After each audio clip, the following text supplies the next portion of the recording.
পরবর্তীতে আমার যেই ব্লগটা আসতেছে এই ট্যুরেরই ব্লগ, ওই ভিডিওটা কিন্তু আরো অনেক ইন্টারেস্টিং হবে, মানে আরো একটু অন্য লেভেলের। কারণটা একটু বলি আপনাদেরকে সংক্ষেপে, যে আমরা ওই ভিডিওটা আমাদের আসবে চরের, আর চরে আমরা ট্রলার নিয়ে এই নিয়ে এগুলো নিয়ে ঘুরছি সারাদিন, যেরকম অনেক মজা করছি, কিন্তু দিন শেষে রাতের বেলা কিন্তু আমরা ভয়ে আছিলাম।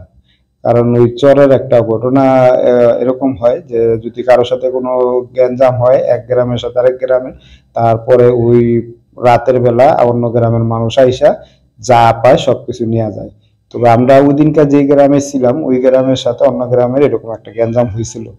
তো ওইটা নিয়ে আমরা সারা রাত অনেক ভয়ে ছিলাম। আলহামদুলিল্লাহ পরবর্তীতে সকালবেলা আমরা নিরাপদে আল্লাহর মতো এখান থেকে পৌঁছেছি। পরে শুনতে পারছি যে পুলিশ এসে পড়ছে, র্যাব এসে পড়ছে, তো সবকিছু মিলাই মানে জিনিসটা আর কি পরে সমাধান হয়ে গেছে। তো এই ব্লগটা কিন্তু অবশ্যই আপনারা দেখবেন, এইটা এরপরে আসবে ইনশাল্লাহ।